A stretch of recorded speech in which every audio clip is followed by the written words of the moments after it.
She smiled at her ex for 1 second. 1 single second.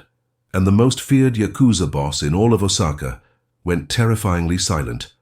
Not the kind of silence that fills a room when someone says the wrong thing. Not the tense pause before an argument ignites. This was a different kind of silence entirely. The kind that makes every person in the room stop breathing without knowing why. The kind that carries weight you can feel pressing against your chest. The kind that, if you have lived long enough and seen enough of the world, you recognize immediately as the last quiet moment before something irreversible happens. Her name was Amara, and she had no idea what she had just done.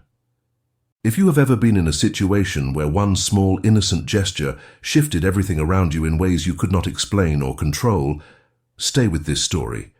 If you have ever loved someone across an impossible distance or stood between two worlds that had no business colliding, this one is going to stay with you.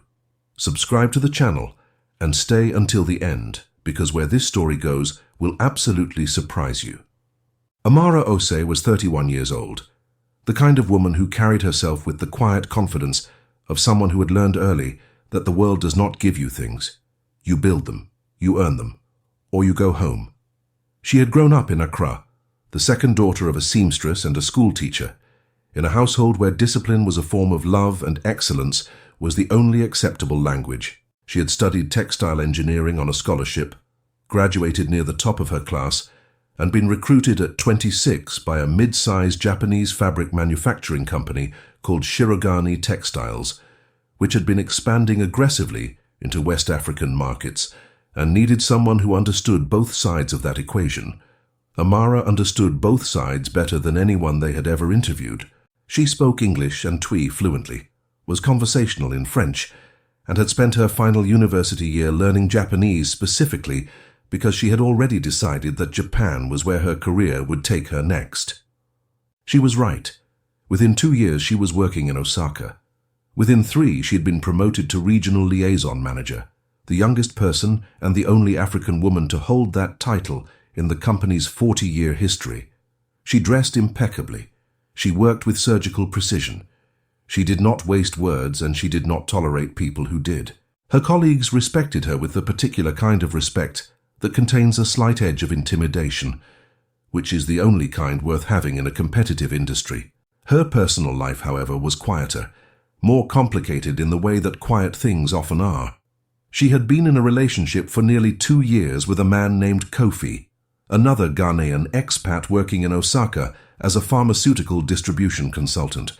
They had found each other the way people find each other in foreign cities, through the gravitational pull of shared language, shared memory, shared homesickness. Their relationship had been warm and real and genuinely good for a long time, and then it had slowly, painfully, become something else. Not dramatic, not explosive, just 2 people growing in directions that no longer converged. They had ended things 8 months ago with a kind of grief that does not scream. The kind that sits in your chest for weeks, and then one morning you realize it has moved slightly to the left, and you understand that healing is not disappearing but relocating. They were still in the same city, still moved through some of the same professional spaces, still cordial in the way that 2 people are cordial when they shared something true and chose, after it ended, to honor that truth by not turning it into a wound. Amara had not expected to see him that night. The event was the annual Shirogane Textiles corporate dinner, held every November at one of Osaka's most prestigious private venues. A converted estate in the Nakanoshima district, the building had been a merchant's private home in the Meiji era and had been meticulously preserved and reimagined into an event space that felt like stepping between 2 different centuries simultaneously. Lacquered wooden screens, minimalist garden arrangements visible through floor-to-ceiling glass panels, staff moving with the kind of choreographed efficiency that makes you briefly wonder if they are human or something more elegantly programmed. The dinner was partly internal celebration and partly strategic theatre. Shirogane's leadership used these evenings to consolidate relationships, display strength to investors, and introduce key personnel to the kind of people whose goodwill translated directly into contracts. Amara was there because her regional performance numbers had been the best in the company for 3 consecutive quarters, and the director, a meticulous man named Hayashi, had told her explicitly that her visibility at this event was important. Be present, be excellent, be seen by the right people. She had dressed accordingly, a structured deep green gown with architectural shoulders, simple gold at her ears, her hair pinned with precision. She looked like exactly what she was, a woman who belonged anywhere she chose to walk into. The dinner itself moved through its first hour smoothly. Cocktails, introductions, the particular rhythm of professional socializing that Amara had mastered years ago, the art of being genuinely engaged without being consumed, of reading rooms, of knowing which conversations to enter and which to let pass. She spoke with 2 potential fabric suppliers from Kyoto, an investment liaison from a firm she had been hoping to connect with for months, and a senior colleague from the Tokyo office whose opinion of her work she valued. She was in the middle of a conversation near the eastern garden window, holding a glass of sparkling water, when she felt the shift in the room before she saw its source. There is a thing that happens in certain rooms when a particular kind of person enters. The atmosphere does not change, obviously. No one gasps, no music stops. But something moves, like a current beneath still water. Conversations do not end, but they alter slightly. Eyes move in one direction with the subtle synchrony of people who are pretending not to look while absolutely looking. The person you are speaking with does not stop mid-sentence, but their attention divides by a fraction, and you notice. Amara noticed. She turned slowly, not because she was drawn by curiosity, but because ignoring the shift entirely would have been its own kind of mistake in a room like this. What she saw was a group of men entering from the private corridor that connected to the estate's main reception hall. 4 men at the edges, spaced with deliberate purpose, moving like punctuation marks around a central sentence, and in the center, the sentence himself. His name was Ryusei Kuroda, and if you lived in Osaka's business world, you knew that name the way you knew the names of certain mountains, not because you had climbed them, but because they were always there, on the edge of the skyline, shaping the weather. Ryusei Kuroda was 53 years old, though he carried his age the way rare things carry their age, as distinction rather than deterioration. He was not tall. He did not need to be. There was a quality about him that had nothing to do with physical dimension. It was something in the stillness of his movement, the economy of his attention, the way his eyes moved through a room not casually, but architecturally, assessing structure rather than surface. He wore a charcoal suit that had been made for him specifically, and the suit understood its assignment. He carried no drink. He was not scanning for familiar faces with social hunger.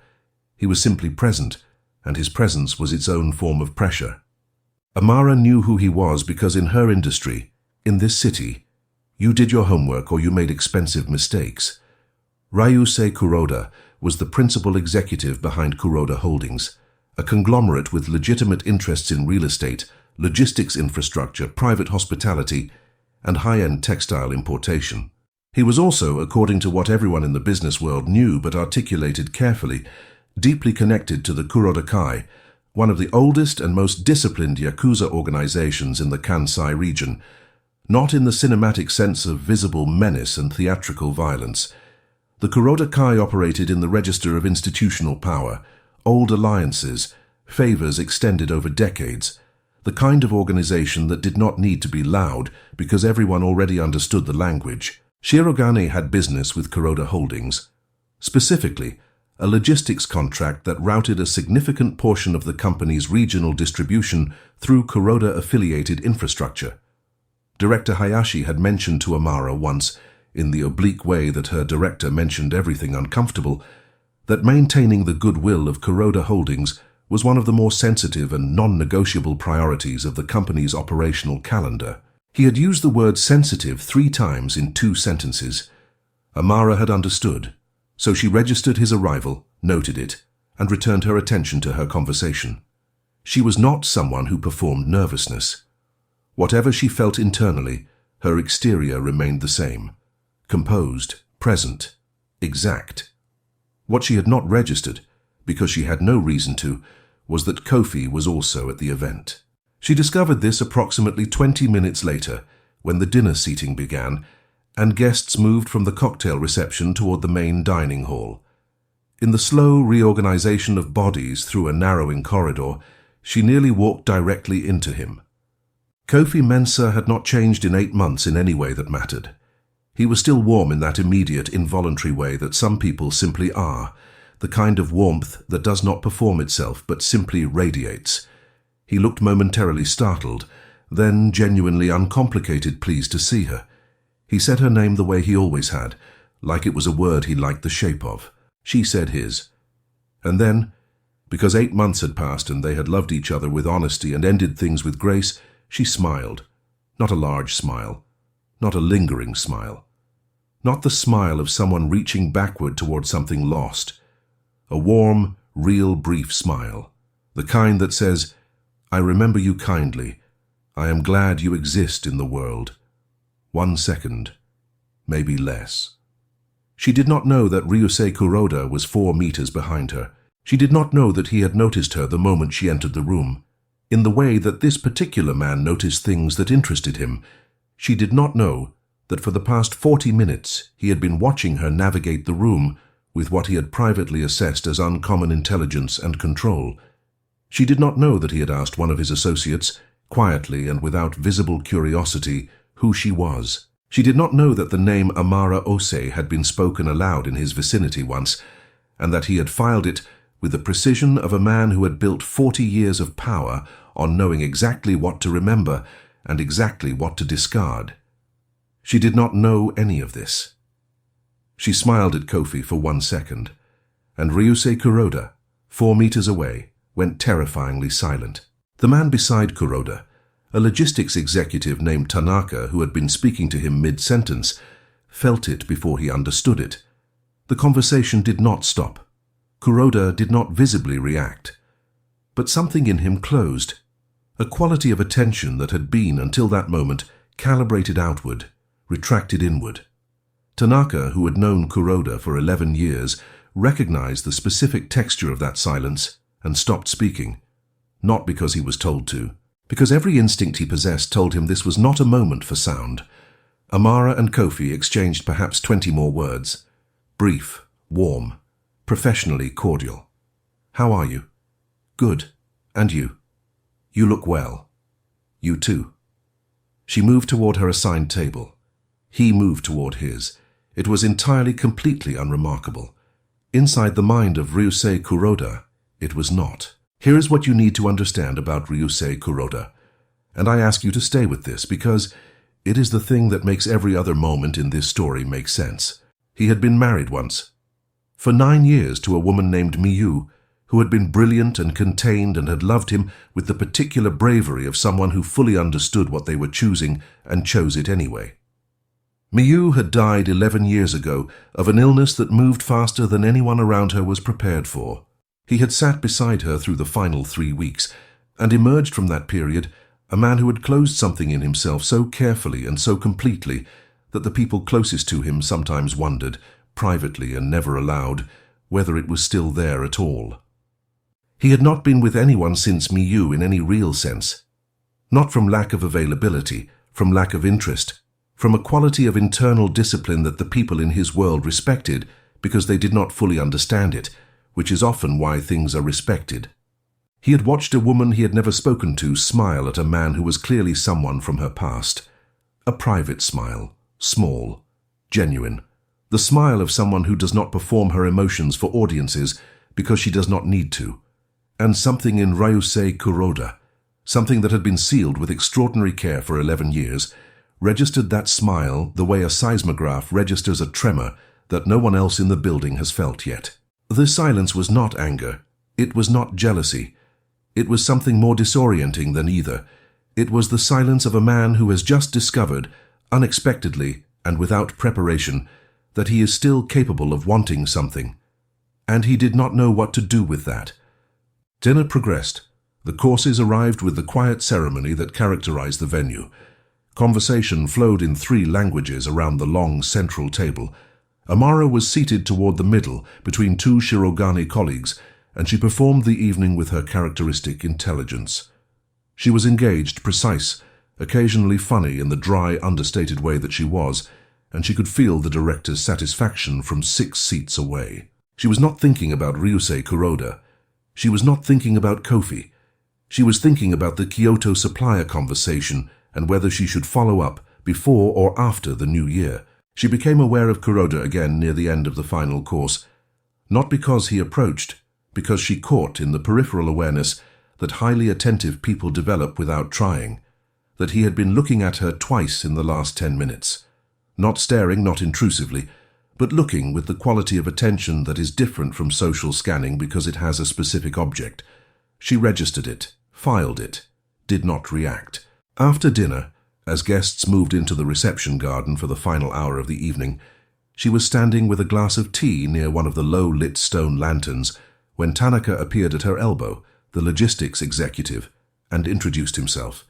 He was pleasant, professionally warm, clearly a man who functioned as an intermediary by both skill and temperament. They spoke for a few minutes about the regional distribution expansion she had overseen, and he asked 2 or 3 questions that were just specific enough to tell her he had already been briefed on her work before approaching her. She understood then. This was not a coincidental conversation. A few minutes later, as naturally as weather, Ryusei Kuroda joined them. He was different up close, not smaller, quieter. There was a quality of compression about him, like something with a great deal of internal pressure that had learned, over a very long time, to hold its own shape. He greeted her in Japanese, and then, without any performance of consideration, switched to English after her first response, because he had clearly registered that it was her most comfortable professional language, and he had decided that comfort was an appropriate courtesy. That small thing, that single calibrated shift in language, it told her more about him in 3 seconds than most people reveal in an hour. They spoke about textiles, specifically about the shift in West African fiber sourcing that her work had been instrumental in navigating. He asked questions that were sharp and genuinely curious, not the polite questions of someone performing interest, but the focused questions of someone who actually wants to understand a system they are considering engaging with more seriously. She answered directly without the layer of diplomatic softening that she sometimes employed with people whose intelligence she was not yet sure of. She did not soften with him. He noticed. At one point, he said something that landed quietly but accurately. He said that in his experience, the most effective people in complex supply chains were not the ones who managed both ends, but the ones who genuinely belonged to both, who were not translating, who were native to the middle.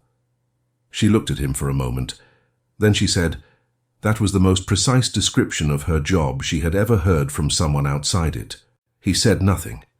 But something shifted in his expression by the smallest measurable amount, something that, in another man, might have been the beginning of a smile. They spoke for 17 minutes. She counted later, not because she was tracking him, but because she always tracked time at events. When Tanaka drew him toward another conversation, Kuroda excused himself with a formality that somehow did not feel like distance. He said it had been a meaningful conversation. He used the word meaningful. Not pleasant, not interesting. Meaningful. Amara drove home that night and spent 30 minutes staring at a contract she had intended to review, without reading a single sentence. Over the following 3 weeks, Kuroda Holdings initiated a formal conversation with Shirogane about expanding their logistics partnership to include Amara's West African regional portfolio. Director Hayashi delivered this news to Amara with the expression of a man who has just been handed something extraordinary and is not entirely sure whether to celebrate or be careful. He said Kuroda Holdings had specifically requested her as the primary liaison on the expanded account. He said specifically. He said it carefully. Amara took the meeting. It was held in Kuroda Holdings' private offices in Namba, a space that managed to be simultaneously minimal and weighted with the presence of decades. They were 3 hours, Amara, 2 of her senior colleagues, 2 of Kuroda's executives, and Kuroda himself, who participated with the particular quality of leadership that does not need to dominate a room because the room has already organized itself around it. The business conversation was serious and specific. She had done her preparation with the same surgical thoroughness she brought to every professional challenge. She presented numbers, projections, risk assessments, and regional opportunity analyses that were frankly excellent. She could tell they were excellent from the way Kuroda's two executives exchanged a fractional look during her third slide that meant something had impressed them that they had not expected to be impressed by. Kuroda himself said almost nothing during the presentation. He listened with a quality of stillness that some people find unnerving because they mistake stillness for absence. Amara did not mistake it. She directed her presentation to the room, but she was aware, in the specific way of someone who has learned to read audiences, that the room's actual gravity was located at the head of the table. After the formal meeting concluded and her colleagues were gathering materials, Kuroda walked her toward the exit corridor, which was a thing he did not do with everyone, and everyone present noticed.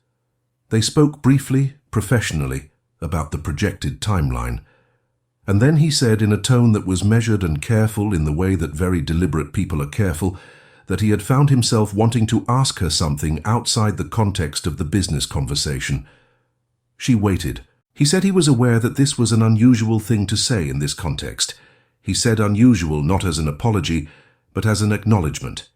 He asked if she would be willing to have dinner with him. Not a working dinner. He was specific about that. Not a working dinner. Amara looked at him for a moment that was just long enough to be honest. There were 1,000 reasons this was complicated. The power differential was real, and she did not pretend otherwise to herself.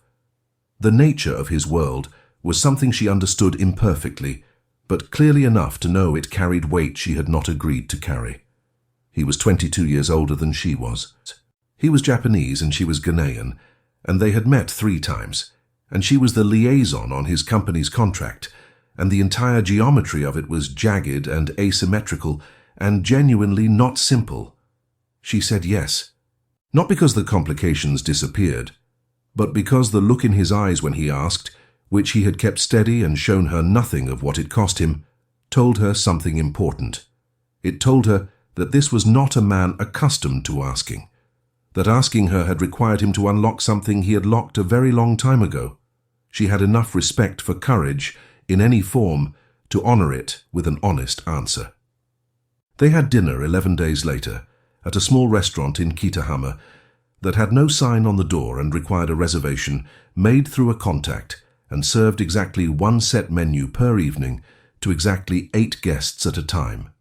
The kind of place that only exists at the intersection of extraordinary taste and extraordinary discretion. It was not an easy dinner. She would never describe it as easy. He was not a man who relaxed into conversation. He was a man who entered conversation the same way he entered rooms, with intention and structure. But structure is not the same as coldness, and intention is not the same as performance. When he spoke about something he found genuinely interesting, there was a quality of precision to his language that she found unexpectedly beautiful. The right word, placed exactly. No excess. No decoration. The way master craftsmen work. She told him about Accra, about her mother's hands and the way fabric moved through them, about the specific quality of afternoon light on the Labadi shore that she had been trying to describe to people for 5 years without success. He listened the way he had listened in the meeting room, with total and undivided architecture. At one point, she said something that made him laugh, genuinely and briefly, and the surprise of it on his face, the involuntary quality of it, told her more about his internal landscape than anything else in the evening. Near the end of the night, he told her about Miyu. Not extensively, not in the way of someone processing grief through narrative, in the way of someone who is handing you something fragile and trusting you to understand what it is. He said her name once. He described her with 2 sentences that were so precise and so tender that Amara felt the weight of 11 years of absence move through the restaurant like a slow current. She did not offer comfort. She understood he was not asking for it. She said simply that she was glad he had told her. He nodded once, and something in his posture changed by an increment so small that only someone paying very close attention would have caught it.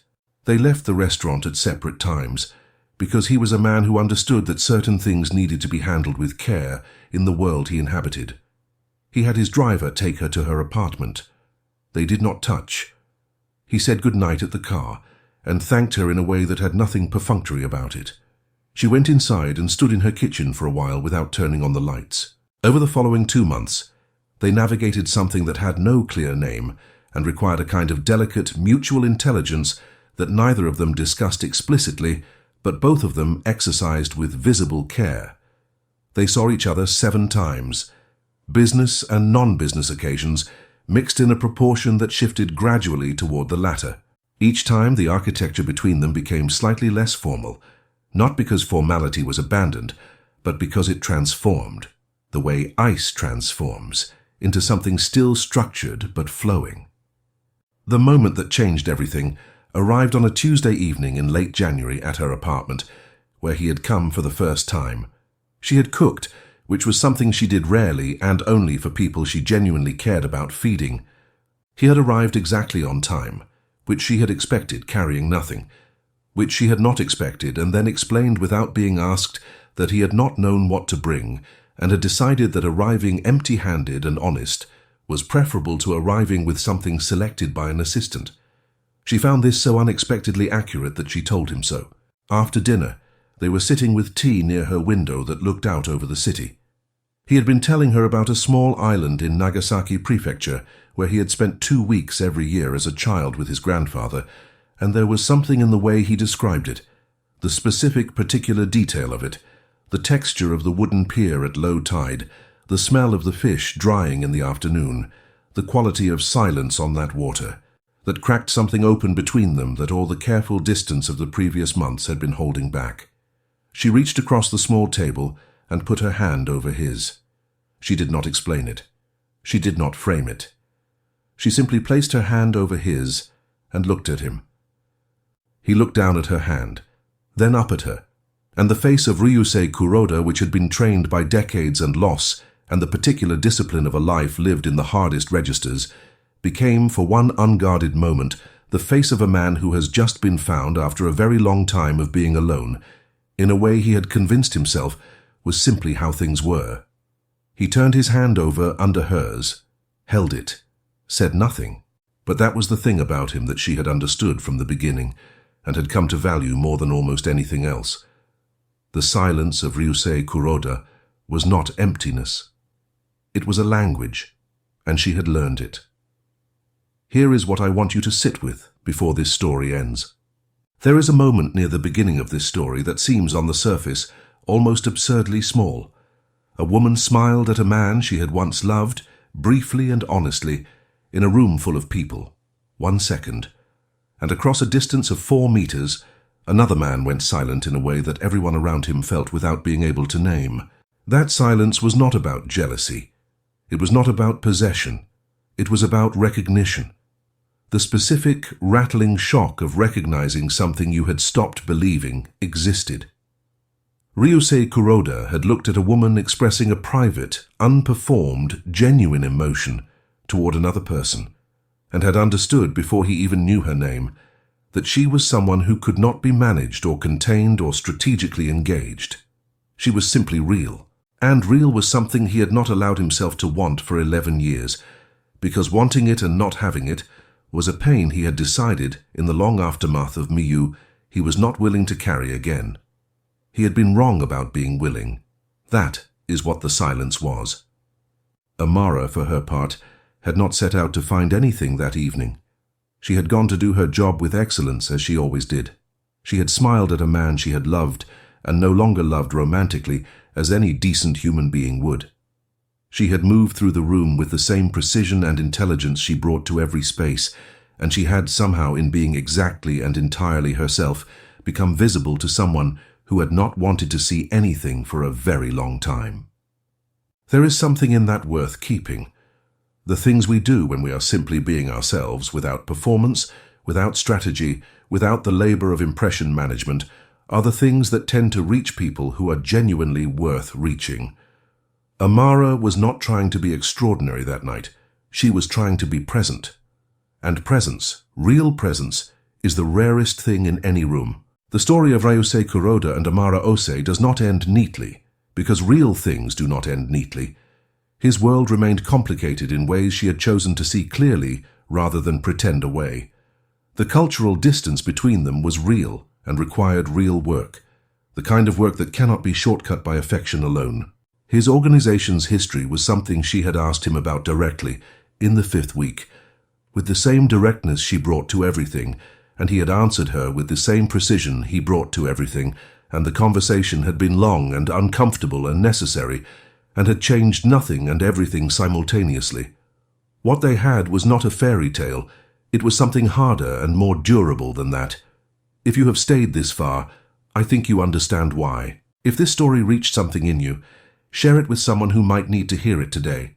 Leave a comment telling me which moment in this story hit you the hardest, because I genuinely want to know.